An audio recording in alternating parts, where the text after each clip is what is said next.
Kita masuk bab jenazah. Jadi sebelum dijelaskan tentang bagaimana memandikan jenazah, mensolatkan jenazah, maka musannif yang mengarang kitab ini bercerita tentang bagaimana sunnahnya mengingat Ibu, kita semua ingat mati enggak? Gimana caranya kita mengingat mati? Perbanyak zikrullah. Perbanyak zikir, kemudian sering-sering ngelayat orang meninggal. Salah satunya jenguk orang tapi jangan sampai jenguk orang sakit kayaknya udah mau mati kau. Tak boleh. Kenapa kalau orang sakit? Karena dapat rahmat, lebih dekat dengan rahmat Allah. Baik, kita baca. Yustahabbu faslun. Disunnahkan zikrul mauti biqalbihi wal iktsaru minhu. Yustahabbu zikrul mauti biqalbihi wal iktsaru minhu. Disunnahkan sering mengingat mati. Di mana? Biqalbihi, di hatinya. Wal iktsaru, dan memperbanyak minhu, dari mengingat mati itu. Contohnya apa? Mengingat mati itu memperbanyak zikir kepada Allah. Kenapa? Kata Nabi SAW, aksiru min zikri hadimil laddat. Perbanyaklah kalian menyebut, mengingat kepada yang menghilangkan ladzat. Apa ladzat, Bu? Kenikmatan. Kalau datang itu berarti kematian. Kalau mati datang, yang dulunya enak makan tak enak makan. Kalau dia datang, yang dulunya enak tidur sudah tidak lagi merasakan enaknya tidur. Manusia ini kalau ada dulu saya nonton film tuh Eat, Free, Love. Itu kalau menurut orang barat. Hidup itu 3 nikmat yang didapatkan manusia. Eat, makan. Free, habis itu jangan lupa berdoa. Love, bercinta. Nikmat orang itu, ini orang barat mengumpamakan seperti itu. Kalau kita nikmat yang secara umum, bukan secara syariat. Makan, mohon maaf, tidur. Yang ketiga, bikin romantis sama suami. Itu aja kenikmatan 3 itu. Dan gara-gara 3 ini berbagai macam banyak pertikaian, pertumpahan darah. Hanya gara-gara rebutan makan. Mana ada rebutan mata? Ada rebutan jabatan, kan takut tak makan perutnya. Rebutan pangkat, politik, segala macam, kan biar makan itu. Setelah tidur, berapa banyak orang pengen tidur sampai berebut. Gimana contohnya? Berapa banyak orang masuk penjara padahal cuma pengen tidur. Kita yang tidur bisa kapan saja, kadang tidak memanfaatkan tidur itu, maka kita dapat laknat. Banyak orang begadang, akhirnya subuh hilang. Dan yang ketiga, mohon maaf, apalagi yang ini, perselingkuhan di mana-mana. Betul? Sampai pertumpahan darah. Betul atau tidak, Bu? Na'udzubillah min dzalik. Mudah-mudahan kita dijauhi. Yang kemarin itu ada panti asuhan di Tangerang. Oh, Barelang ada ya? Saya tak dengar kalau Batam. Na'udzubillah min dzalik. Baik. Kata Nabi SAW, aksiru min hadimil laddat. Min hadimil laddat. Perbanyaklah engkau mengingat-ingat yang bisa menghilangkan nikmat. Kalau itu datang, nikmat makan hilang. Kalau itu datang, nikmat tidur hilang. Kalau itu datang, nikmat bersama dengan pasangan hilang semuanya. Maka sering ingatlah kematian. Kalau orang ingat yang lain meninggal, percaya. Nengok orang lain meninggal, kawan, saudara, ibu, percaya dan ingat terus. Oh iya tuh itu mati udah kapan ya, udah lama matinya. Tapi mengingat kematian kita sendiri, orang kadang lupa. Ini disebutkan di sini sunnah ketika ingat kematian. Kalau orang ingat mati berarti cepat berzikir. Kalau seorang pedagang ingat mati, maka tak mungkin dia akan menipu timbangannya. Seorang ayah kalau dia ingat mati, tak mungkin dia ada dalam hatinya terbersit untuk menyakiti istrinya. Begitu juga istrinya. Kalau selalu ingat kematian, istrinya selalu akan patuh kepada suaminya. Seorang anak kalau selalu ingat kematiannya, maka dia tidak ada anak durhaka. Seorang kiai, ustadz kalau selalu ingat kematiannya, maka tak mungkin dia berbicara kalau bukan karena menyampaikan syariat Allah. Itu jelas. Kalau seorang ustadz dan kiai ingat mati, maka tak mungkin dia aneh-aneh. Dan sekarang terjadi banyak kiai yang ustadz aneh-aneh. Iya, Bu, ya. Paham ya? Seorang pedagang, seorang guru, seorang politikus seorang gubernur, seorang wali kota, seorang presiden. Kalau selalu ingat mati, tak mungkin dia membuat kebijakan yang menyengsarakan rakyat. Betul? Betul. Kenapa mereka asik dengan korupsinya? Kenapa mereka asik dengan maksiatnya? Kenapa di klub-klub malam itu masih asik? Karena mereka tak ingat mati. Na'udzubillah min dzalik. Maka kita sunnah setiap hari ingat mati. Jangan dikira, oh saya masih lama Pak Ustadz, saya sehat. Kan sudah sering bilang, kematian tidak nengok akte kelah semangat saya. Iya ada. Oh ini Pak Ustadz, saya kan masih 60. Ada bayi baru lahir meninggal. Ada bayi yang belum umur 4 bulan masuk udah keguguran.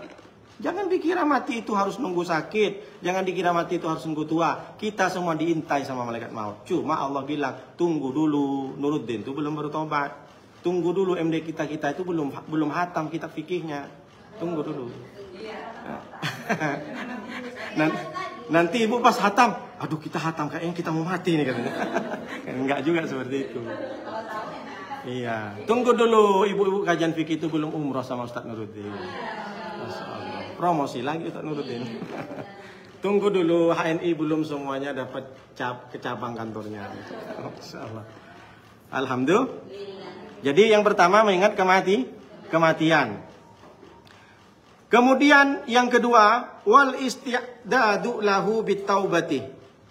Dan dengan mengingat kematian itu, maka kata musannif ini, selain memperbanyak zikir, selain mengingat dalam hatinya tentang kematian, selalu isti'dad lahu bitaubati. Bukan hanya sekedar ingat mati, tapi bersegeralah menghadapinya dengan bertaubat. Menyiapkan kematian itu dengan bertaubat. Banyak orang menyiapkan tentang masa depannya, anaknya takut tak dapat rumah, dari sekarang sudah kredit rumah sampai 3 rumah, beli kapling. Kenapa? Anak nanti saya Pak Ustadz, anak saya perempuan Pak Ustadz.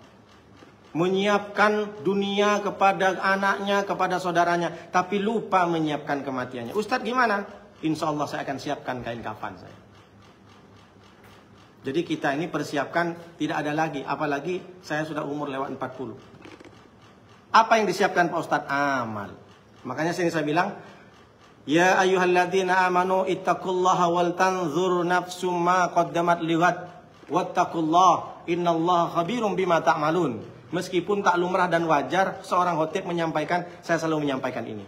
Setelah menyampaikan ya ayyuhalladzina amanu ittaqullaha haqqa tuqatih, saya bacakan surat Al-Hasr 18. Di situ apa artinya? Wal tandur nafsu ma qaddamat. Wahai jiwa yang masih hidup, coba kamu perhatikan.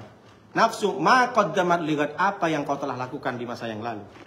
Seandainya besok ligat untuk menyongsong hari esok. Seandainya besok seakan-akan Allah sampaikan di surat Al-Hasr 18. Wahai manusia yang beriman, wahai kalian yang masih melek, wahai kalian yang masih sehat, jantungnya masih aman, tak pakai ring. Kira-kira kalau besok kamu mati, cukup nggak bekalnya? Seakan Allah menyampaikan seperti itu. Al-Hasr 18. Coba ibu nanti tulis Al-Hasr 18, ibu baca sampai ke rumah. Allah itu mengingatkan kita. Kira-kira kalau besok kiamat, kau mati Nuruddin, udah cukup nggak amalmu? Seakan-akan saya sampaikan ke ibu. Ibu-ibu ini, seandainya besok dimatikan sama Allah, cukup nggak bekal untuk menghadap kepada Allah? Belum. Bukan Bu, saya tanya bekalnya dulu cukup apa tidak? Siap, bukan siap mati. Kalau siap mati gampang. Kalau sudah yakin bekalnya belum cukup, masihkah kita berleha-leha? Masihkah kita menyia-nyiakan waktu? Kita jawab, kita tanya ke diri sendiri, jawab diri sendiri.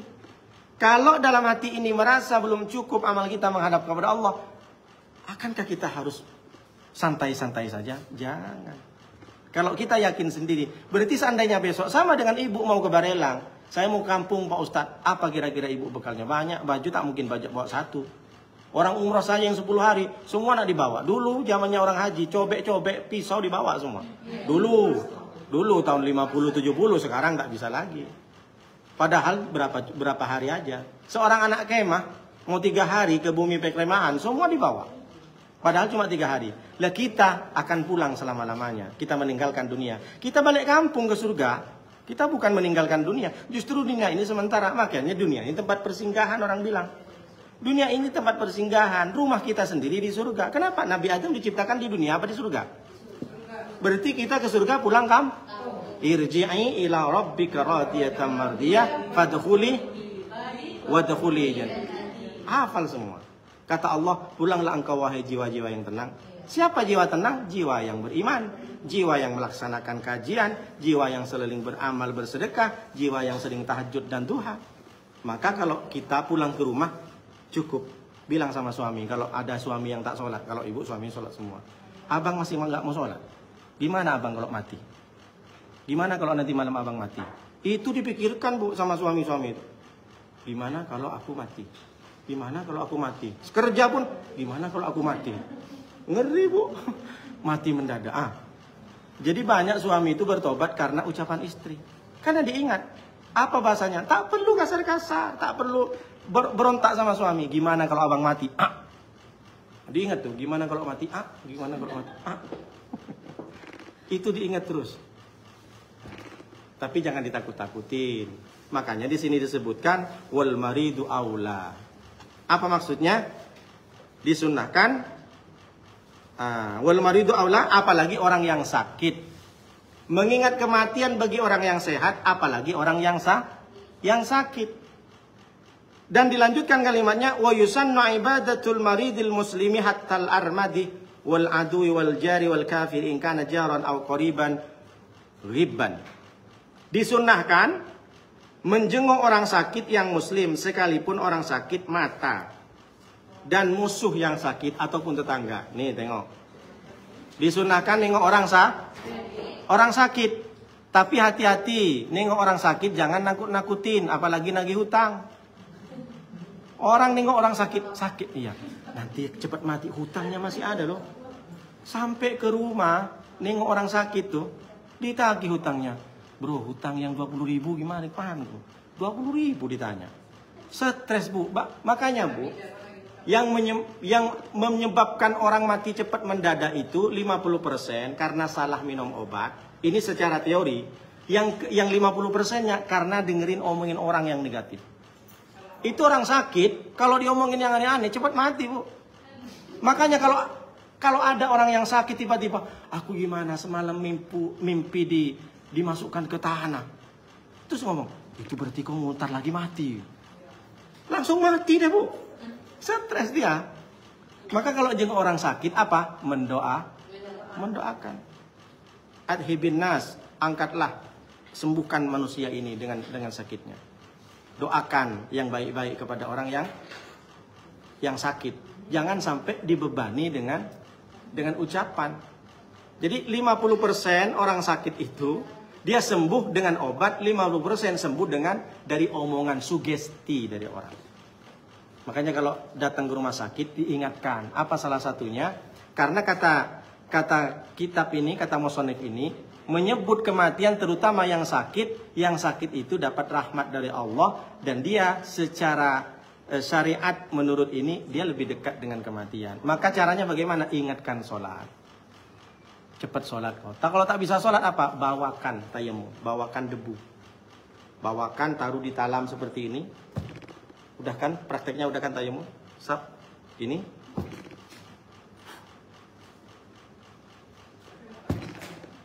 Kenapa? Ya, ini 1, 2, 3. 1, 2, 3. Jadi tangan tayamum ini 1, 2, 3. Ini yang 1 ke sini ke bawah. Yang 2 telapak tangan, sap. Yang 3 jempol. Sudah. Udah dulu kan ada videonya. Tonton lagi. Diajarkan. Jadi apa Pak Ustadz? Tak boleh bawa makanan. Boleh tapi jangan banyak-banyak. Makanan yang ibu bawa, roti, jeruk, yang makan siapa?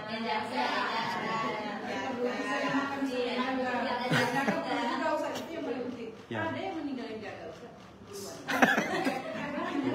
Jangan disepil-sepil loh. Jadi datang ke orang sakit, ajarkan gimana Pak Ustadz miring. Kalau nggak bisa miring, bentangkan. Kepala berada di sebelah timur, pokoknya ngadep ke kiblat. Gimana cara sholat sebisa mungkin? Caranya tayamum. Kalau tak bisa tayamum pakai Imam Syafi'i, pakai Imam Maliki. Ini batu boleh. Ini batu beginiin saja. Jadi tak perlu debu. Bawa berapa banyak debunya Pak Ustadz? 1 koper kebanyakan lah. Setalam aja. Jadi kalau dibawa, bawa apa kau? Bawa tanah. Kenapa? Tayamum. Janganlah. Kan kamu harus sholat kamu. Apalagi waktu kemarin kamu aja nggak sholat. Sekarang harus sholat. Itu ingatkan, terutama. Paham Bu ya? Nah, kata Nabi SAW di sini sebutkan, man ada maridon auzara akhahu lahu fillah, nadahu munadin bi antibtah wa tabawwa'tah minal jinnati manzila.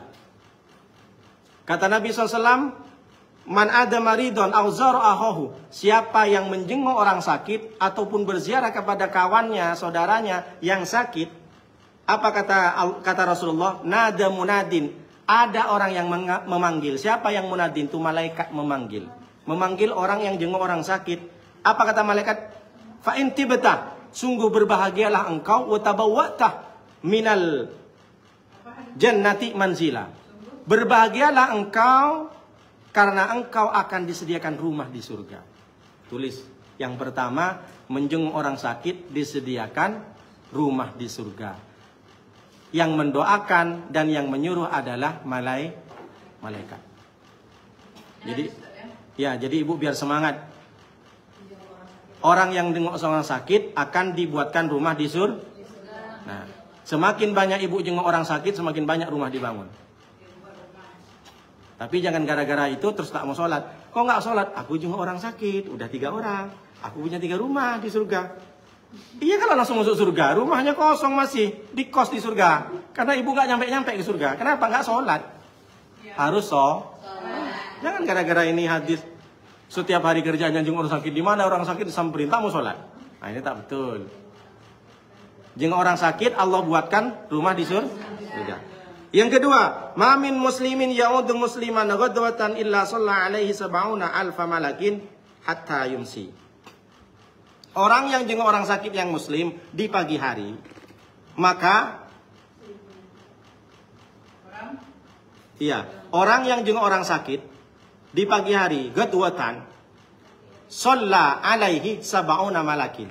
Ada 70.000 malaikat mendoakan kebaikan kepada dia. Masya Allah. Sampai kapan? Hatta yumsi. Sampai malamnya. Kalau ada orang berziarah, bukan berziarah ya kalau nengok, menjenguk, membesuk. Jadi kalau ada orang Islam menjenguk orang sakit, ghadwatan di pagi hari, shalla alaihi sab'una malakin, mendoakan kebaikan malaikat kepadanya. Berapa malaikat jumlahnya? 70.000. Sampai hatta yumsi, sampai malam. Coba bayangkan, 70.000 malaikat mendoakan. Misalkan Ibu Haji Hayatri jenguk orang sakit di Barelang, apa kata malaikat? Ya Allah berikan kebaikan, ya Allah berikan kebaikan. Yang ngomong itu malaikat, yang mendoakan malaikat. Tak berhenti sampai malam kalau paginya. Begitu juga sebaliknya, kalau jenguknya waktu malam, maka sampai pagi subuh tak berhenti 70.000 malaikat mendoakan orang yang menjenguk orang sakit. Ini hadisnya pagi aja kan Ustaz, sampai malam, tapi hadis malam sama lanjut. Iya sama aja. Hadis Bu. Dua-dua hadis kan Ustaz? Hadis dua-duanya. Imam Muslim.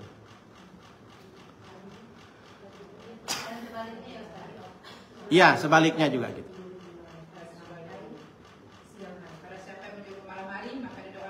Sampai pagi. Dari pagi sampai siang. Baru dengar Ibu ya? Hah? Oh. Pernah dengar 70.000 malaikat juga? Subhanallah. Itulah.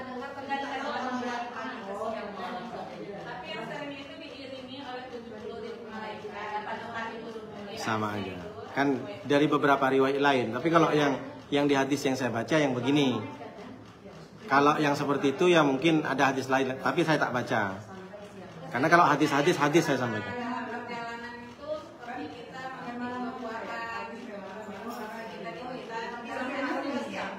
Iya, harus bacakan Bu. Kalau Ibu nyampaikan ke orang biasa tak apa-apa. Tapi kalau nyampaikan ke Ustadz, Ibu harus hafal bahasa Arabnya. Karena kalau cuma buat bahasa Indonesia kan siapa aja bisa. Ini hadis katanya, hadis yang mana? Begitu juga ayat. Biasakan ibu kalau menyampaikan ayat Quran, ibu sepil bahasa Al-Qurannya. Biasakan. Biar betul, Bu. Iya, nggak apa-apa, nggak masalah. Ya, kita nggak sesempurna, minimal ibu tahu ayat berapa. Betul. Ya, kalau hanya sekedar motivasi ke anak-anak biar sholat tak masalah. Apapun kebaikan sampaikan. Tapi kalau disampaikan kepada orang akademisi yang mengaji itu betul-betul mau mengaji ya sampaikan. Kalau bisa, kalau tak bisa tak apa-apa. Agar tidak keraguan antara perkataan ulama dengan perkataan Rasulullah, tidak bercampur aduk. Dan itu pentingnya mengaji. Baik. Kemudian orang yang sakit. Nah, ini yang sakitnya, bukan orang yang jengok. Ya, hadis juga. Ma yusibul muslimu min nasabin wala wasabin wala hammin wala hazanin. Ada di YouTube saya itu sebenarnya. Wala adan wala gammin hatta syaukatu yusakuha illa kafarallahu biha min khatayahu. Ini hadis Bukhari dan Muslim. Tidaklah orang yang dapat musibah, seorang muslim dapat musibah, ma yusibul muslimu min nasabin, dia kena penyakit, wala wasabin, kena kesusahan, wala hammin, kesedihan, kegalauan, hazanin, banyak hutang, sedih, au adan, wala gamin, pokoknya musibah macam-macam, hatta syaukatuh yusakuha, sampai ada duri yang menancap ke badannya, kecuali illa kafarallahu biha min khotayahu, kecuali Allah hapus dosa-dosanya. Setiap orang dapat penyakit, dapat kesusahan, dapat musibah, kecelakaan, tenggelam, kebakaran, kena gempa, kena tsunami. Tidaklah semua orang Islam kalau dapat seperti ini. Bahkan kalau ada duri sedikit saja menancap, sebenarnya Allah ingin menghapus dosa orang itu. Hatta syaukatu yusakuha illa kafarallahu biha min khotayahu. Hadis muttafaq alaih, Bukhari dan Muslim. Orang yang sakit jangan dianggap dia dapat azab dari Allah. Tidak. Orang yang beriman, orang Islam ketika kecelakaan, ketika tenggelam, ketika kebakaran, dapat gempa bumi, tsunami, segala macam, jangan menganggap kita, oh dia ternyata diazab sama Allah. Tidak boleh su'don. Justru Nabi memuliakan derajat orang yang sakit dapat musibah dengan apa? Illa kafarallahu min khotayahu. Kecuali Allah sedang menghapus dosa mereka. Berarti orang yang sakit sedang dihapus dosa. Kenapa? Karena orang sakit lebih banyak mengingat Allah daripada dunia. Terasa semua kalau orang sakit itu, Bu. Ibu kalau sakit, ternyata sehat mahal. Kenapa ya? Pas ibu sakit, nengok live-nya Ustadz, kenapa aku nggak bisa? Ketika sehat, aduh Pak Ustadz masih sibuk nih Pak Ustadz. Pas lagi sakit karena nggak ada kerjaan, nengok tiba-tiba keluar live Facebook Ustadz kajian. Ya Allah, saya sungguh sakit, menyesal hari ini tak bisa ikut kajian. Pas ada kajian sibuk. Enggak, bukan nyinggung orang yang sibuk, tidak. Maksudnya ada saja alasan. Bukan sibuk apa, kalau sibuk syar'i karena hadir di sini tak masalah. Karena malas saja. Banyak orang kadang-kadang dia tidak merasakan sehat itu nikmat. Makanya kenapa? Allah berikan sakit sehingga dia merasakan nikmat. Sehat itu luar biasa. Ibu akan terasa bahwa sehat itu nikmat ketika ibu sakit. Ibu, kamu buat asam urat itu. Nikmatnya. Iya ya, kemarin aku nengok video yang jalan-jalan ke mall, yang nyanyi-nyanyi tumpah seair, moskorai, senangnya ya keliling-keliling di Sungai Ladi, di pinggir sungai. Ngeri kali di Sungai Ladi ya. Bikin video. Pas sakit, Bu. Ibu pas sakit ngilu-ngilu badan. Ditengok video-video kemarin yang jalan. Senangnya. Tapi kalau pas lagi sehat, Bu, nggak terasa. Makanya ada lagu, kalau sudah baru tahu semua. Memanglah luar biasa memang. Apa maknanya kata Romai Rama itu? Kalau sudah tiada baru terasa. Kalau sudah tiada rasanya nikmat jalan kaki itu sampai lari-lari, ketika ibu tak bisa lari baru terasa begitu mahalnya nikmat lari. Paham Bu ya? Muttafaq alaih Bu ya. Maka yang dinamakan bersyukur itu adalah menggunakan seluruh kenikmatan yang kita dapatkan dari ujung rambut sampai ujung kaki, digunakan untuk ibadah kepada Allah. Itu bersyukur. Jadi kalau ditanya bersyukur bagaimana? Oh bersyukur alhamdulillah ya Allah. Bukan. Bersyukur alhamdulillah itu cuma ngapusin Allah. Bukan berarti salah. Cuma pengen dianggap sebagai hamba yang baik. Tapi buktikan. Alhamdulillahmu itu sampai mana? Alhamdulillah dengan banyak rezekimu sampai menyantuni anak yatim enggak? Kalau cuma alhamdulillah lip service, lipstick saja. Enggak butuh Allah. Itu petunjukmu, maksudnya buktikan. Kamu banyak harta ya kamu bersedekah. Kamu sehat badan ya bangun tahajud malam. Kamu badan sehat ya datang ke majelis taklim meskipun dimanapun berada. Begitu. Jadi apa yang dinamakan bersyukur? Menggunakan segala nikmat yang diberikan Allah untuk ibadah. Itu definisi syukur itu yang sebenarnya. Jadi kalau kita mau bersyukur tangan, apa kira-kira tangan untuk bermanfaat? Malah digunakan untuk komen-komen netizen. Pedas sekali ngomongnya. Kan saya udah bilang, orang yang pedas sekali ngomong di WhatsApp, di Facebook, itu kalau ketemu macam kucing kurap itu. Macam kucing kena hujan, pesaku itu. Menggunakan segala nikmat yang diberikan oleh Allah untuk ibadah. Berapa banyak nikmat yang diberikan oleh Allah kepada kita? Banyak kan? Tak bisa. Digunakan untuk ibadah. Mata masih sehat, gunakan untuk nengok Al-Qur'an. Badan masih sehat, datang ke pengajian, datang ke majelis taklim. Bibir, lidah masih bisa merasakan manis, maka rasakan juga manisnya bagaimana berzikir kepada Allah. Basahilah bibir dan lidahmu untuk bertasbih kepada Allah. Subhanallah wa bihamdi, subhanallah. Minimal kalau tak bisa zikir kita banyak-banyak pakai tasbih. Setidaknya sebelum makan, setelah makan, sebelum tidur, setelah tidur, masuk toilet, keluar dari toilet, ketika nyapu, minimal ketika nyapu bismillah, alhamdulillah. Kullu amrin dibadin la yubda'u fi bismillah fa huwa abtar. Setiap sesuatu tak diawali dengan bismillah, maka dia akan tertolak. Maka setiap pekerjaan apapun kalau itu baik, ibu awali dengan bismillah. Ketika bekerja cari duit, bismillah. Kenapa? Kalau orang sudah baca bismillah di awal, ketika dia mencari nafkah, mencari rezeki, berhasil dia dapat duit banyak, maka dia tidak sombong. Kenapa? Karena aku mengawalinya dengan bismillah. Berarti aku dapatnya karena Allah, aku gunakan untuk Allah. Tapi kalau kita bekerja, cari duit, berusaha, tak diawali dengan kata Allah, sombong dia. Kok kaya? Iyalah, aku rajin kerja kok. Aku kemana-mana. Hilang Allahnya. Nah itu, kenapa kita mesti mengawali bismillah dengan alhamdulillah berzikir? Agar kita tidak menjadi sombong bahwa kita mendapatkan rezeki, mendapatkan uang harta karena Allah. Mendapatkan ilmu karena Allah. Jadi kalau ditanya, kenapa kamu bismillah? Bukan. Jadi kalau kita bahas Bu ya, tentang masalah zikir dan mengingat Allah itu banyak. Peribahasa kalimat-kalimat yang menjadikan hati ini selalu teguh, akidah kita kuat. Jadi tak ada sombong, tidak ada congkak, tidak ada ujub. Karena mengawalinya dengan Allah. Kalau tidak diawali dengan Allah, sombong dia. Baik. Yang pertama, orang yang sakit berarti dia dihapus dosanya. Yang kedua, menaikkan derajat. Naikkan derajat gimana? Orang-orang yang sakit sedang dinaikkan derajatnya oleh Allah. Kenapa? Banyak orang yang jenguk. Banyak orang yang berkata baik.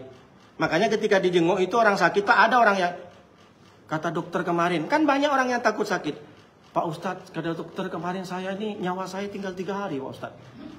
Datang orang yang jenguk. Aku tengok dari hasil ronsen nampaknya iya. Bukan 3 hari, 2 hari ini putus kamu.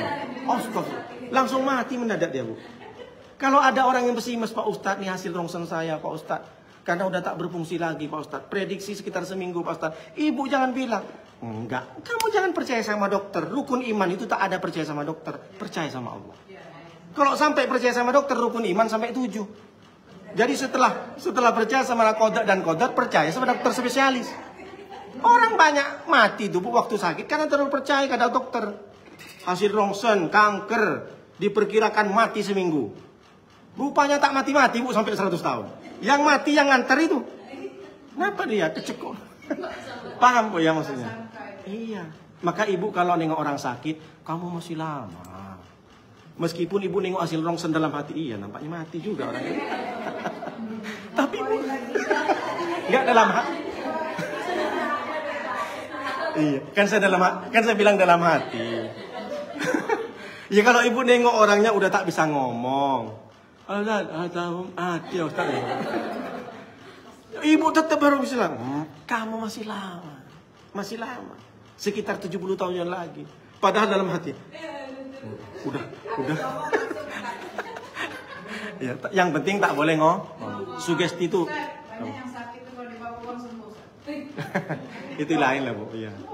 Sembuh ya. Ada lagi juga kalau saya nengok di Instagram itu, suami kalau demam sakit banyak caranya. Bukan dikerok, abang mau dipijit. Maksudnya bukan pijit sama tangan, ya terserah ibu yang tahu. Sehat tuh biasa suami itu. Itu di Instagram, bukan syariat ini, saya nggak tahu. Cuma nengok aja. Jadi saya bilang sama orang rumah, tengok nih. Betul juga kan nih? Ya, kalau istri yang sakit bawa toko. Nah, kalau suami yang sakit bawa kamar. Coba aja ibu. Sembuh dia nggak demam, tapi setelah selesai demam lagi tuh. Allahu Akbar, kemana lah Pak Ustadz ini? Ya Allah, astagfirullahaladzim. Iya. Masya Allah. Baik, jadi yang pertama diampuni dosanya, dihapus dosanya. Yang kedua dinaikkan derajat. Yang ketiga, kata Rasulullah, saya tak sempat baca ininya, hadisnya bahasa Arabnya. Ada, tapi nanti saya kirimkan Bu. Hamba yang diberikan ditempatkan di surga itu dari amalnya kurang sebelumnya tak cukup syarat masih. Orang yang diberikan orang sakit, orang yang diberikan penyakit, ada malaikat yang bilang, dia sholatnya tak banyak, sedekahnya enggak banyak, ngaji Al-Qurannya enggak banyak, zikirnya sedikit. Maka malaikat datang meminta rahmat kepada Allah, tolong berikan dia sakit, agar dia bisa ditempatkan di surga Firdaus dengan sakitnya. Nah itu tulis, nanti saya sipil hadisnya Bu. Ini catatan waktu saya mengaji. Jadi ada di sini tapi kecil, saya pindahin ke sini. Iya. Amal soleh tak banyak, sholatnya tak banyak, zikirnya nggak banyak, puasanya nggak banyak, sedekahnya nggak banyak. Maka malaikat berdoa kepada Allah, ya Allah berikan dia sakit. Berarti dia berikan rahmat agar dia bisa ditempatkan di surga Firdaus. Nanti saya kirim bahasa Arab. Saya catatan aja dulu saya waktu ngaji di sini. Jadi karena kecil kan saya harusnya pakai kacamata Bu Hajah, Bu ya. Harusnya pakai kacamata. Saya ini kayak gini nih harus gini. Hah? Udah. Kalau malam HP tak bisa. Rabun ini tua. Semakin jauh semakin nampak. Jadi orang kalau semakin jauh semakin nampak siapa dia. Kalau dekat hilang. Oh, rabun dekat ya. Kenapa Bu?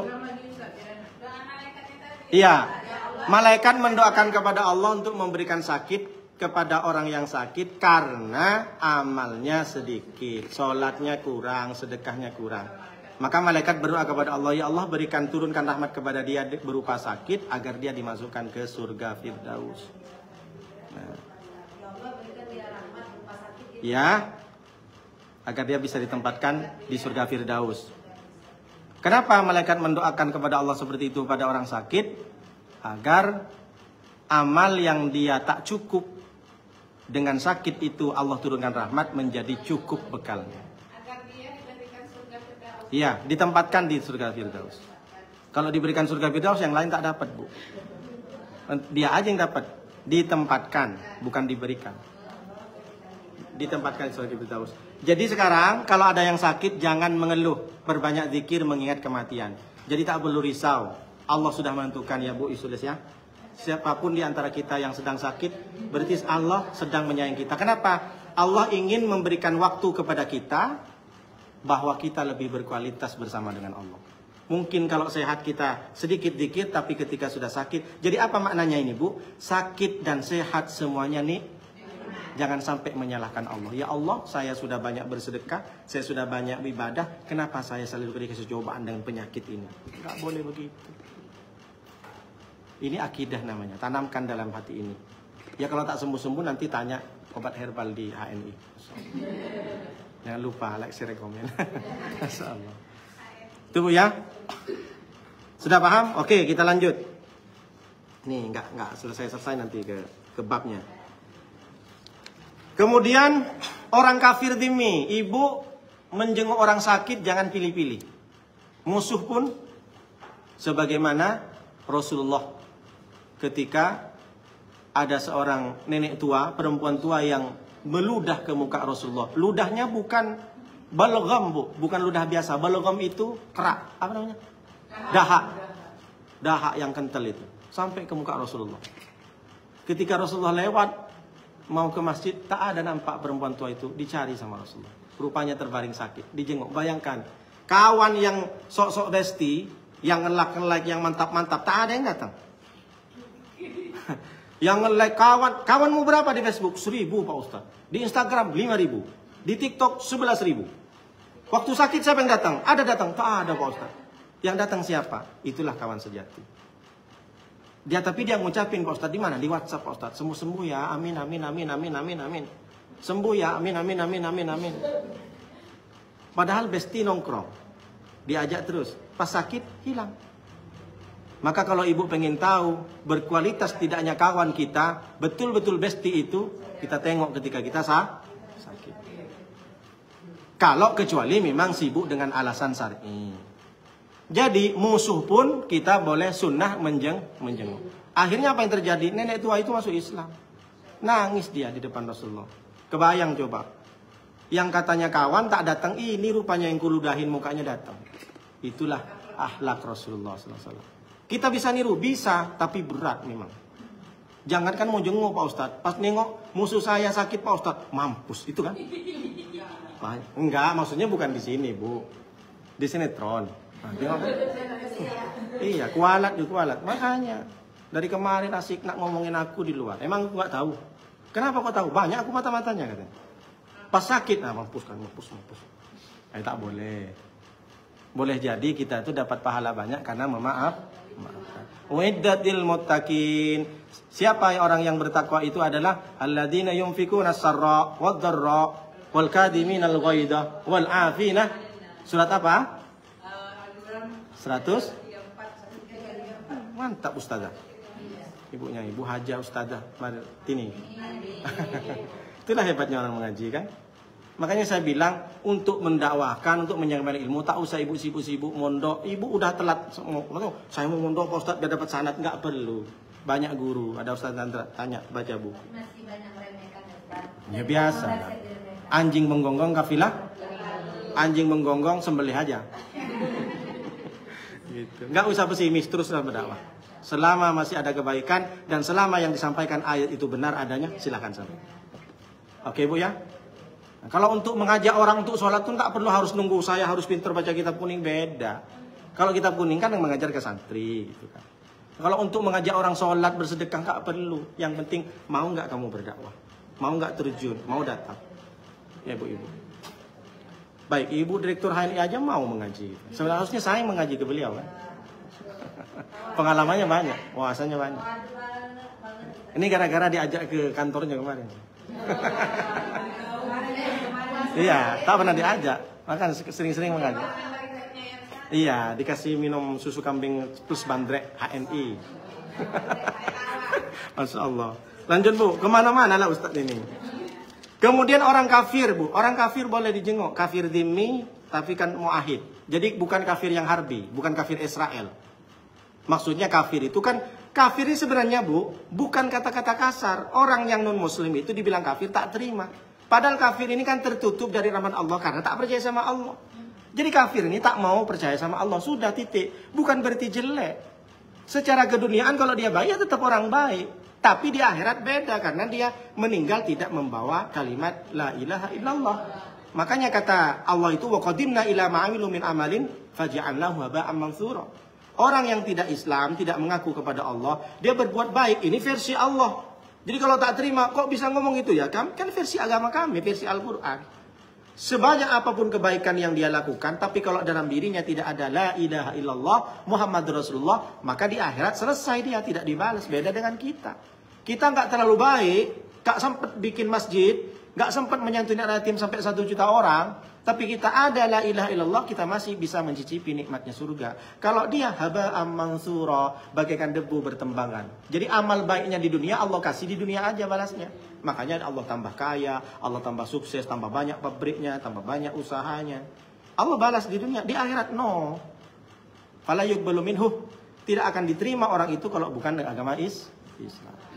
Makanya kita itu selalu diingatkan wala tamutunna illa wa antum Janganlah engkau mati kecuali dalam keadaan Islam. Artinya ketika mati dia tetap bersyahadat, tetap tidak murtad. Jangan sampai Islam 30 tahun, sehari murtad mati. Na'udzubillah. Nggak ada gunanya 30 tahun Islam, tapi mati dalam keadaan sudah keluar dari Islam. Maka kita selalu pengen husnul. Dengan cara apa? Sering berjamaah. Berjamaah, istiqomah, husnul. 3 itu syaratnya. Sering berjamaah, maksudnya sering berkumpul. Masih taklim. Yang kedua, barulah datang istiqomah itu. Karena sering berkumpul, bertukar pikiran, bertukar ilmu. Maka menjadikan kita istiqomah. Setelah kita sudah berjamaah istiqomah, insya Allah husnul khotimah. Karena semua kawan-kawan kita itu baik mendoakan kita. Makanya Bu, saya pengen itu nanti, kalau saya meninggal gitu, saya pengen semua kawan-kawan yang seiman, yang rajin mengaji, pengen menyolatkan saya. Saya ngomong gini bukan bawanya mau mati, tidak. Karena semua orang pasti mati. Jangan pula Ustaz, jangan mati dulu Ustaz. Ya memang jangan dulu, jangan sekarang. Mudah-mudahan ibu-ibu kalau saya mati kirimkan Fatihah saya. Ah, ini kalau bab kematian macam inilah bawanya mati. Karena memang bab jenazah. Jadi seorang ulama ini menyampaikan tentang bab jenazah ini tak langsung ke masalah ke mayatnya bagaimana mengurusi mayat, tapi diingatkan dulu dengan kematian. Bahwa ketika ibu mengurusi mayat, pada akhirnya ibu juga yang akan dimandikan. Ketika ibu datang melayat, nengok orang itu sudah tak berkutik lagi, berarti kita juga seperti itu. Maka sering-seringlah datang melayat orang meninggal, agar kita juga nanti dilayat, didatengin, dibantu juga.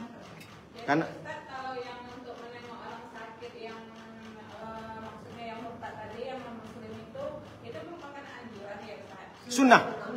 Sunnah. Menjenguk orang sakit kafir dhimmi. Mohon maaf, tetangga kita yang tidak ganggu kita. Menjenguk orang sakit. Jadi kalau menjenguknya ini dalam kategori hanya sebatas menjenguk atau ada? Iya, enggak usah doa, menjenguk saja. Di sini tidak mendoakan. Menjenguk saja. Ini kan mengajarkan sosial, Bu, solidaritas. Kan ada di hadis tuh, wa hibban nas ma yuhibbu li nafsi, ma tuhibbu li nafsi. Cintailah manusia sebagaimana kau cinta kepada dirimu. Apalagi tetangga. Gitu loh. Di sini kan disebutkan orang kafir dhimmi dan muahid. Jadi yang tidak berperang dengan kita. Jenguk. Oh, enggak masalah. Enggak masalah. Yang penting kan ya Allah sembuhkanlah dia, enggak kan? Ya udah cepat sembuh. Kan saya bilang sugesti ucapan. Kalau orang sakit didatengin itu ada kekuatan batin. Ya betul Bu. Jadi caranya begitu, soft. Jangan tak bawa buah. Bu, kita bersedekah ini kepada siapapun dapat pahala.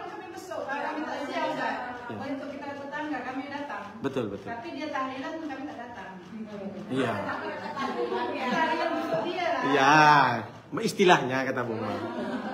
Jangan salahkan Ustaz Jamal.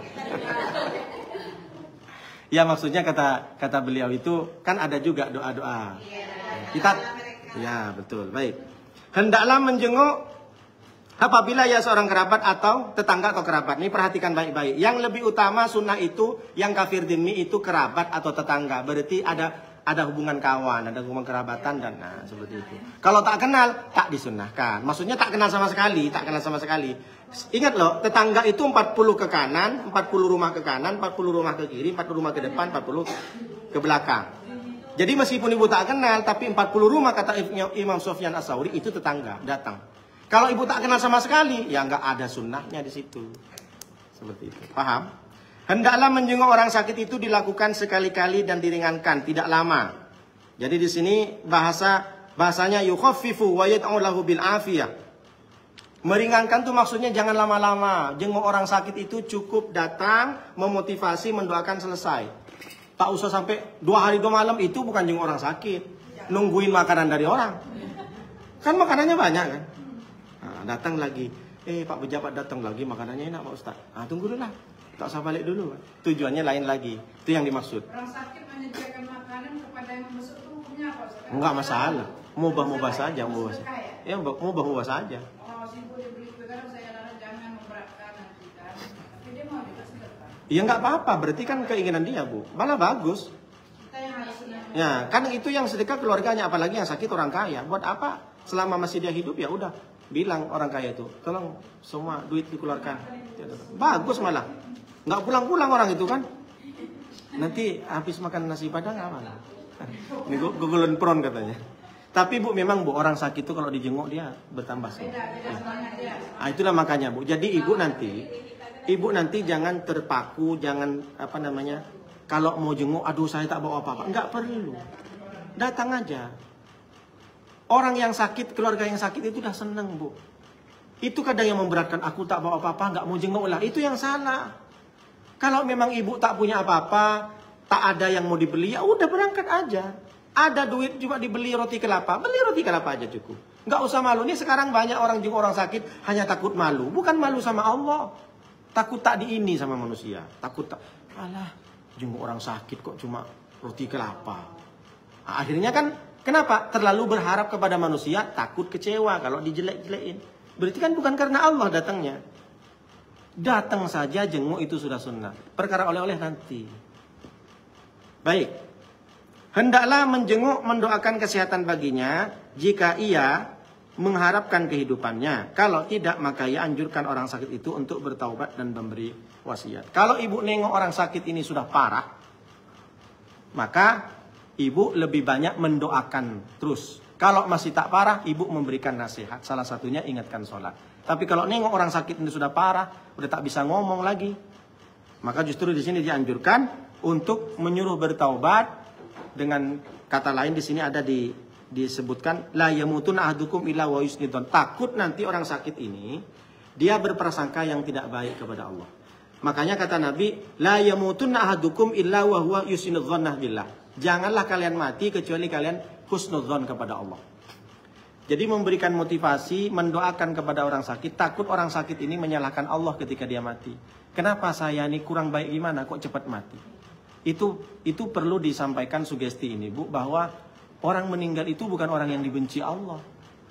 Orang yang sakit itu bukan orang yang dibenci Allah. Orang yang dibenci Allah, sehat dia, tak sempat bisa bangun tengah malam. Itu azab loh. Bangun tengah malam, sehat badannya, tapi malas mengerjakan. Bagi orang yang beriman itu adalah azab.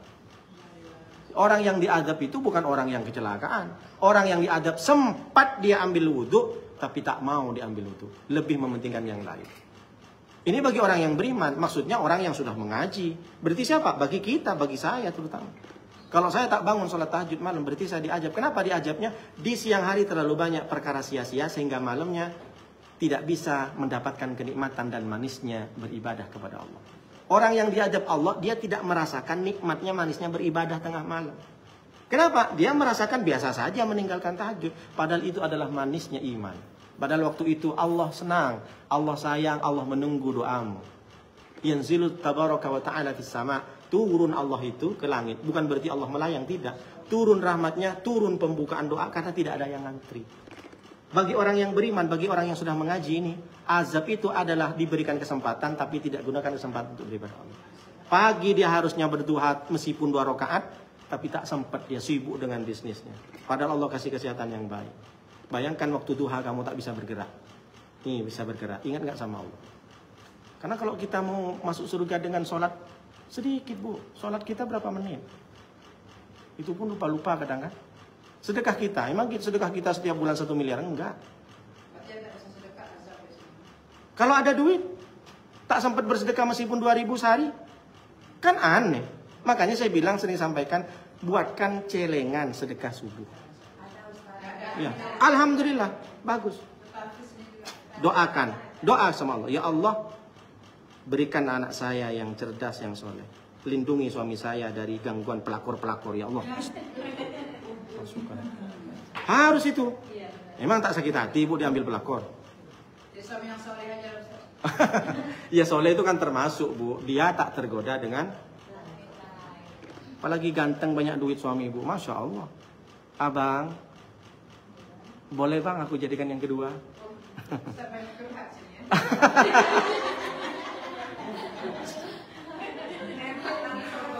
Lanjut Bu. Hendaklah orang yang sakit berprasangka baik kepada Allah dan tidak boleh mengeluh serta menginginkan kematian tanpa takut mengalami cobaan dan agamanya. Nah, jadi di sini sudah disampaikan, wa yusinul maridu dhannahu billah wa tahsinu dhannihi billah wa yusinul maridu dhannuhu billah. Orang yang sakit, ibu kalau sakit perbanyak husnudzon kepada Allah. Jangan sampai berbicara Allah tak adil. Allah tidak suka sama saya, padahal saya sudah rajin, kenapa saya penyakit tak sembuh-sembuh. Nah, itu jangan hilangkan. Makanya sudah jelaskan, Allah itu sesuai dengan prasangka hambanya. Nah, itu kan sudah dijelaskan, banyak orang yang paham dengan itu hadis. Jadi Allah itu sesuai dengan prasangka kita. Kalau kita menyangka Allah itu baik kepada kita, maka akan kebaikan yang datang dari Allah. Gak perlu khawatir. Ya kalau kita selalu suudzon sama Allah, berarti kan tak bersyukur namanya. Maka terus terjadi itu musibah-musibah. Jadi ketika kita sakit tetap husnudzon kepada Allah. Baik, dihukum makruh memaksa orang sakit untuk minum obat. Tak perlu dipaksa minum obat kalau itu tidak sesuai dengan kadarnya atau memang tak mau. Nah, makanya ada istilah obat itu berarti minum obat ini sunnah, tapi jangan dipaksa. Dipakai suntik, pakai infus, kan macam-macam obat sekarang kan. Kalau tak mau minum obat pakai lewat mulut, ya udah diinfus aja. Itu kan bagus itu, macam makanan kan. Makanya ada sebagian ulama kalau bulan puasa pakai infus itu batal karena itu makanan, bukan hanya sekedar cair, tapi makanan. Nah, jangan tiba-tiba pagi-pagi marah-marah seorang direktur. Kenapa kalian lemes semua? Puasa itu bukan menjadikan kita lemas. Sangar tuh. Rupanya dia habis 2 infus botol. 2 botol infus itu direkturnya. Ini tak betul. Sok-sok sangar gitu kan. Karyawannya lemes semua itu, tak sahur. Dia senang karena pagi-pagi udah diinfus. Makanya batal. Jadi meskipun tak masuk ke lubang mulut, ke lubang hidung, tapi masuk kulit karena itu makanan, nah batal. Jadi meskipun gak makan ibu, coba ibu infus 2 botol seger. Apalagi dicampur dengan narkotika. Wow. Pak Ustadz ini tak betul. Blank nanti langsung. Akhirnya dari saking banyaknya kuat, akhirnya kemana-mana pikiran. Memang kan terbukti kan karena narkotik, narkoba, ganja itu memang membuat kuat, tapi justru membuat tulang keropos. Dia cuma menghilangkan rasa sakit, menghilangkan rasa cemas, letih. Makanya orang doping namanya kan, orang main bola itu. Karena memang morfin, narkotika, narkoba, ganja cairan itu membuat orang itu segar. Segar itu luarnya saja, padahal membuat daging keropos, tulang keropos rusak. Wa idza adraful mautu ulqiya ala sikil aiman fa in ta'addara fal aisari wa illa fa'ala faqahu wajuhu wa ahmasuhu lil qiblati. Apabila tampak tanda-tanda kematian padanya, maka hendaknya ia dibaringkan di atas sisinya yang kanan, jika tidak bisa maka dibaringkan di atas sisi yang kiri. Kalau sudah nampak orang yang sakit meninggal, maka segera direbahkan miring kanan. Tak bisa miring kanan, miring kiri. Tak bisa miring kiri, hadapkan ke kiblat. Berarti kepalanya di sini. Miring kanan, kepala ke sana. Miring kiri, kepala ke sini. Kalau tak bisa, kepala ke sana. Kalau sudah mulai detik-detik, itu sunnahnya. Agar nanti ketika dia meninggal dalam keadaan menghadap kiblat. Kan jarang orang dapat seperti ini, karena panik kan. Tapi ini kan sunnah, bukan wajib ya. Jadi kalau ibu bisa dipraktekkan, silahkan. Nanti suami, anak misalkan.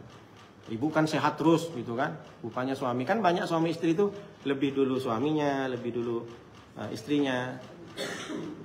Seorang istri dari saking cintanya, abang kalau abang mati aku ikut mati gitu. Pas mati suaminya suruh masuk kubur, tak mau dia. Pura-pura aja nangis, abang gitu. Cabik-cabik, abang gak mau ditinggalin bang, aku mau ikut bang. Kalau seperti ini biarkan aja, kira-kira masuk gak kubur dia? Rupanya nggak masuk, acting aja di depan orang. Kenapa ibu nggak nangis? Ada yang tak nangis. Kenapa tak? Warisannya banyak Pak Ustaz. Ada yang nangis, ada yang tak nangis. Enggak lah, itu sinetron aja, buat aja. Baik. Wa yarfa'u ra'sahu bisa'in wa yulaqqanu la ilaha illallah. Diangkat kalau sudah menghadap kiblat, orang yang sudah mau meninggal diangkat kepalanya sembari diucapkan ditalkin bacaan, dibisikkan dalam kupingnya la ilaha illallah Muhammadur Rasulullah. Siapa kalau suami? Istrinya. Kalau istri yang mau meninggal, suaminya. Makanya ibu sayang-sayang suaminya, begitu juga suami-suami sayang-sayang sama istrinya. Pada saatnya nanti tak ada yang mau mentalkinkan di kupingmu, di telingamu ketika sudah sayup-sayup terdengar adzan, ada kita ada di ruang ICU. Siapa yang mau talkinkan? Siapa yang mau ingatkan? Kalau bukan suami, kalau bukan istri. Maka cintailah suami yang sekarang ada, sayangilah, redam emosi, minimalisir pertengkaran. Apalagi yang sudah umur 60 ke atas, apapun keadaannya itu semua Allah yang sudah takdirkan. Jadi tetap harus ikhlas menerima. Karena nanti pada saatnya kita akan diucapkan la ilaha illallah. Kuping kita. Wala yulahu alaihi wala yuqalu lahu kul. Jangan ngomong sama mayit itu ucapan-ucapan, ngomong bang, enggak usah. Langsung aja bisikan, la ilaha. Enggak usah dipaksa, bang, ngomong bang, coba keluar mulutnya bang. Orang sudah mau mati kok dipaksa. Tak boleh. Di sini sudah disebutkan wala yuqalu lahu kul. Jangan katakan, bang, ngomong bang, tak usah, langsung aja bisikan, ya. Wal afdalu talqinu ghairil waris. Yang paling utama yang paling utama talqin itu oleh selain ahli warisnya. Jadi justru yang lebih utama ialah talqin oleh selain ahli warisnya. Lebih utama ahli waris selain ahli warisnya itu maksudnya kalau bisa diajarkan seperti kiai dan ustadz. Nah, itu maksudnya. Jadi selain ahli warisnya itu ada seorang ustadz. Karena gini, mohon maaf, ada orang itu kalau disampaikan tentang kebaikan lewat istrinya, lewat biniknya, lewat pamannya, itu kadang nggak mau ikut. Banyak kan? Nah, kalau seorang istri diomongin sama suami, kadang itu masih mental. Kalau ustadznya, makanya sampai ada bilang suaminya itu, kamu ini kalau ustadz yang nyuruh datang, bang suruh buatin kopi, kamu masih malas-malas. Gimana lah kamu hasilnya? Ada apa tidak? Di mana? Di sinetron? Ada. Tuh. Nggak boleh, Bu. Namun nggak boleh. Ya. Paham ya maksudnya? Makanya waktu talqin pun begitu. Takutnya suami itu ditalqin istrinya tak mau kamu ini nalkin aku, berarti kamu pengen cepet aku mati katanya. Salah pula kan? Nah, datangkanlah ustaz, datangkan orang lain. Karena kadang nasihat masuk itu bukan lewat dari lisan-lisan mahram kita. Nasihat yang baik masuk kepada kita kadang sadar bukan karena dari orang-orang sekitar kita, tapi dari orang yang kita segani, orang yang kita takuti, yang kita malu dengan mereka. Makanya ibu kalau mau ceramah sama suami tak bisa mempan, datangkan ustaz. Tak, tolonglah suami saya nggak mau sholat ustaz. Ustaz lah yang ngomong. Datangkan Pak RT. Mana tahu dia takut sama Pak RT? Takut dia sama Pak RT. Pak RT bilang, bang sholat. Oh iya Pak RT. Kalau istrinya ngomong sholat, alah baru ngaji kemarin nyuruh aku sholat. Engkau tuh kalau nggak aku kasih duit nggak hidup kau. Jangan nyuruh-nyuruh aku. Ini tak betul. Iya. Saya sering nonton sinetron ya kayak gitu. Sering saya terbawa sinetron Bu Mar. Jangan suudzon Bu Mar, tak boleh suudzon. Paham ya? Banyak orang bisa sadar karena nasihat dari orang. Begitu juga orang yang sudah meninggal, maka ditalkinkan yang lebih utama bukan ahli warisnya. Kalau warisnya kadang tak mendengarkan. Fa idza mata gumidu ainahu wa sudda lahyahu bi asabatin aridatin. Kalau sudah meninggal, kedua matanya dipejamkan dan kedua rahangnya diikat dengan kain yang lebar. Tahu kan? Nah, diikat takut menganga. Mata dipejamkan, bahaya takut membelalak. Nanti kalau nampak ada orang mati meninggal membelalak matanya, semua orang itulah makan harta anak yatim. Tuh kan gitu matanya nggak bisa tutup kan? Tak boleh. Kita tidak boleh menyebut orang yang jelek meskipun yang meninggal sudah jelek, tak boleh. Kita menyebut yang baik-baik. Kenapa? Takut kualat kita nanti. Kita juga begitu. Maka kita tetap husnudzon dengan orang mati dalam keadaan apapun. Karena orang mati tak perlu kita ikramul mayit. Kita mesti harus menghormati mayat. Karena dia manusia, tak boleh. Masalah dia itu jahat itu masa lalu. Tapi ketika dia sudah meninggal, nggak ada gunanya kita mengumpat dan mencaci maki orang yang sudah meninggal. Apa gunanya? Ini kadang ada orang sudah meninggal masih saja yang jelek-jelekin karena dia jahat. Emang kamu sempat dia ngomong yang jelek-jelek mati juga, tak bisa mengkem deh. Begini, Makanya di sini pun diikat, matanya dipejam. Walubinat mafasiluhu walau biduhnin inihtiyaj ilaihi. Walaupun dengan minyak, sendi-sendinya juga dilunakkan, diluruskan tangannya. Yang bengkok, yang mati dalam keadaan duduk maka diluruskan, dilunakkan. Walaupun dengan minyak kalau diperlukan, tak bisa dia keras Pak Ustadz tulangnya. Pakai body lotion atau segala macam. Ini ya? Ini. Oh boleh, bagus. HNS namanya. Oh AMS. Inilah kalau MHS. Oh. Kalau PMS? Oh lain lagi Mas. Oh. Palang merah sedunia. Ada karena anak-anak sekarang bilang lagi PMS. Ya. Oh. Baik. Wa tunza'u thiyabu mautihi wa yustaru bi thawbin khafifin. Kemudian baju yang dipakainya dilepas dan badannya ditutupi dengan baju tipis. Apa istilahnya orang Jawa? Jari ya. Jari. Jadi kalau orang sudah meninggal, buka semua baju-baju yang melekat diganti dengan kain. Jadi diblongin. Celana dalam, apa namanya, semuanya. Semua dilepas. Diganti dengan baju tipis. Baju tipis itu maksudnya jari. Sarung atau apa yang panjang. Dan kemudian wa yudau ala batnihi syai'un sakilun. Diletakkan di perutnya sesuatu yang berat. Itu belum pernah ya? Saya bacakan di sini sesuai dengan anjuran Rasulullah, wa yudau ala batnihi syai'un sakilun min hadidin. Ditaruh besi di perutnya, di atas setelah meninggal, taruh besi untuk sementara, kasaifin atau bedang, wa murotin, bahkan ada semacam keramik ya, bukan keramik, cermin, sumatinin rotbin, tanah yang basah, sumamata yasaro atau sesuatu yang ringan, pokoknya yang enggak berat, taruh di perutnya, li'alla yantafihu, supaya tidak bengkak. Nah, di sini ada, kalau di situ tak ada, di sini ada. Li'alla yantafihu, supaya tidak bengkak. Jadi orang yang sudah meninggal, perutnya dikasih tanah berat, pokoknya berat-berat, agar selesai. Mana tahu orang meninggal tuh baru makan gulai kambing misalkan, belum dikeluarkan. Kan ini kan baru meninggal, belum dimandikan. Makanya ketika dimandikan nanti ada prakteknya, harus dipencet perutnya sampai keluar gitu kan. Nanti ada sudah semua di sini. Karena begini Bu, orang meninggal ini dalam 24 jam itu sudah mulai membengkak. 24 jam itu sudah mulai perut. 2 hari kemudian, sekitar 2 hari, itu sudah mulai pecah. Perut, lambung itu sudah pecah. Jantung kan sudah tidak berdegup darah lagi. Dia meledak. Rambut dulu yang direbonding mulai lepas. Kuku yang pedicure, mulai sudah. Hah? 2 hari itu sudah mulai Bu, 2 hari. Makan sampai 7 hari, 7 hari lepas semua ya Bu. Yang pedicure, yang manicure, sampai segitunya juga Ustaz.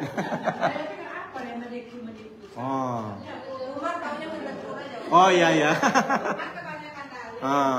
Rambut dulu yang sering disisir, direbonding, dikepang, sudah mulai lepas keriting. Gigi yang dulu dipasang tralis, stainless, masya Allah, yang dikikir, yang macam-macam, bibir yang sudah diukir, alis yang sudah juga diukir, semua akan lepas dari tempatnya.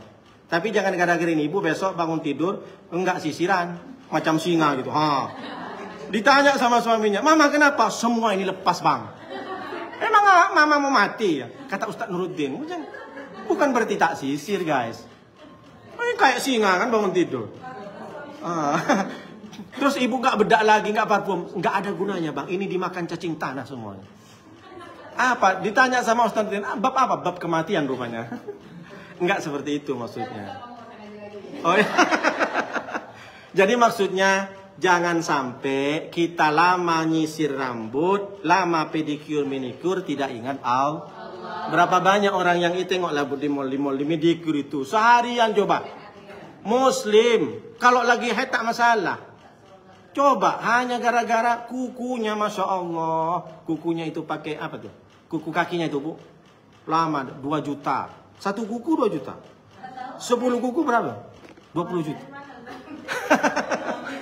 Dengok di TV. Ini tadi kira-kira berapa kilo, soalnya jarang dilakukan orang baru menikah. Maka yasaro sebisa mungkin. Sunnahnya sebisa mungkin. Oh enggak menjalin. Ada di sini. Ibu garis bawah itu. Ibu garis bawah itu. Nanti kalau perlu saya tuliskan ini. Ini di sini ada. Ya sekira-kira, betul sekira-kira. Kalau tak ketemu dengan tanah, tak ketemu dengan besi, maka mata yasaro, yang paling gampang apa kira-kira? Mengantisipasi perut ini tidak jarang. Iya, tersinggung aja. Kalau memang tak biasa jangan dilakukan. Tapi ini kan ilmu, saya sampaikan. Jadi kalau Ibu mana tahu nampak orang seperti ini, itu justru malah memuliakan. Tapi biasanya Thailand jaga Ya, boleh, bagus. Makanya saya bilang mata yasara itu sebisanya saja. Apa saja. Nggak perlu ibu cari tanah mana tanah. Yang dibawa tanah sengketa pula kan. Iya, jorok tak boleh. Pokoknya, iya. Kalau bisa ya diikat. Pokoknya gini, tujuannya agar perut ini tak terlalu bengkak. Mohon maaf ya, kalau sempat dia baru minum apa gitu kan. Kita kan bukan suudon. Takutnya habis makan. Kan banyak orang habis makan enak. Iya. Itu kan gasnya masih ada, gasnya. Sementara darah udah tidak memompa. Kan otomatis bisa meledak nanti. Kembung, akhirnya apa yang terjadi? Muka mayat ini sampai hitam terjadilah suudon. Kenapa dia mati kok hitam semua? Nah itu. Mulut orang tak bisa. Ini ngomong terus. Ini bahaya ini bu. Orang belum tentu orang, apalagi musuhnya yang mati. Oh, dibikin status di Facebook dia. Itulah gara-gara itu. Nah, teruslah keluarganya yang lain keluarganya kalau benci sama aku mati juga kayak itu. Nggak boleh. Kualat nanti kita yang mati kayak gitu. Baik bu ya. Baik lanjut. Wa yustaqbalu bihi al-qiblatah, dan dihadapkan ke kiblat. Ketika ibu baru meninggal keluarganya pastikan menghadap ke kiblat. Apa contohnya Pak Ustadz? Kepalanya ke sana. Misalkan kiblat ke sana, di sini. Itu yang betul. Kalau bisa jangan sampai taruh di bawah, agak tinggi tempatnya. Ini sebelum dimandikan, baru meninggal. Karena kan mungkin ada kerabat yang mau menjenguk, mau bacakan Fatihah, mau bacakan mendoakan untuk amal-amal dia.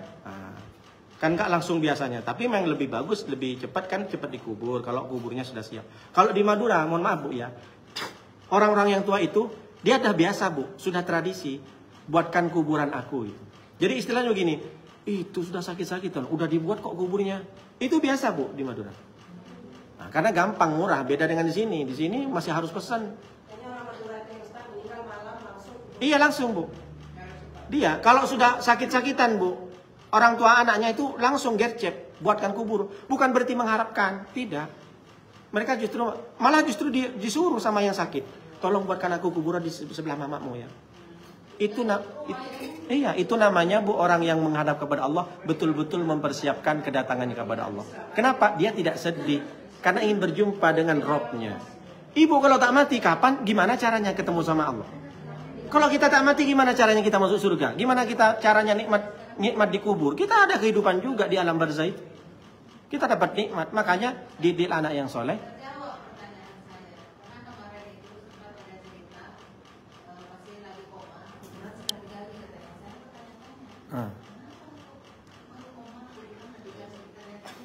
Oh iya, iya, alhamdulillah bu. Iya, jadi seperti itu.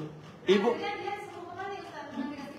justru itu, makanya, betul bu. Orang Madura itu dia berlomba-lomba kalau sakit suruh bikin kuburan. Biasanya mitosnya aku tambah lama umurnya panjang katanya. Iya, memang gitu bu terjadi. Ibu kalau tak percaya ada orang Madura tanyakan, silahkan tanya. Aku yakin ini, semua orang Madura itu kalau sudah yang paham suruh buatin kuburnya. Jadi biasa itu kan kemarin ngomong, Ustadz ini apa kawannya itu udah mau meninggal, udah dibuatin loh kuburnya. Oh berarti parah itu, rupanya panjang umur. Nah seperti ini, nggak mati-mati kan? Nah itulah idza jaa ajaluhum la yastakhiruna sa'atan wala yastaqdimun. Baik lanjut. Wa yatawalla jami'a dzalika arfaq wa maharimihi.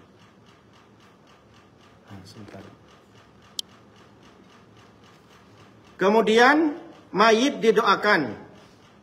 Ia dihadapkan ke kiblat dan yang melakukan semua itu mahramnya yang paling menyayanginya. Mayat didoakan dan segera dibebaskan dari tanggungannya dan dilaksanakan wasiatnya. Jadi segeralah kalau meninggal langsung segera yang didahulukan itu adalah dibebankan dari tanggungannya termasuk utang-utangnya, cepat ditanya. Jadi jangan sampai mayat orang kita juga meninggal ada hutang, hakta tubdu anhu. Dalam hadis Nabi itu kita tidak akan menunggu di antrian untuk dihisap. Jadi nasib kita terkatung-katung kalau hutang tak dibayar. Berapapun 100 rupiah, mau 1 rupiah, hutang harus dibayar. Kalau tak dibayar, ruh kata Nabi, dia nyangkut. Dia tidak bisa diarahkan mau masuk surga atau neraka. Gimana nasibnya? Sama dengan ibu datang ke tempat pengajian tapi tak dianggap sama orang. Memang ibu hidup, memang ibu bisa dengar, tapi ibu terkucil di sana, kan gak ada harga dirinya. Maka bayarkan hutang. Di dalam Al-Quran ayat yang paling banyak satu papan, satu ayat tentang hutang. Sedikit pun 1 rupiah bayar hutang. Makanya banyak orang kalau sudah meninggal bapak ibu yang masih ada tanggungan dengan almarhum, tolong datang ke saya. Tapi hati-hati kalau kayak gini, tiba-tiba ada orang datang, iya datang, itu hutang 2 juta katanya.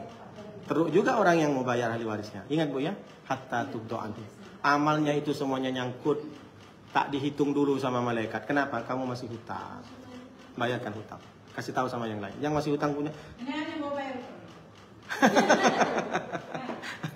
Oh langsung ya, langsung cash. Baik, lanjut. Wa yud'alahu wa yubadiru bi bara'ati dhimmatihi wa inqati wasiyati wa istabul ilam. Kemudian dianjurkan memberitahukan kematiannya supaya banyak orang yang mensolatinya. Termasuk wasiatnya. Orang tua yang sudah meninggal, wasiatnya apa saja cepat langsung dilaksanakan.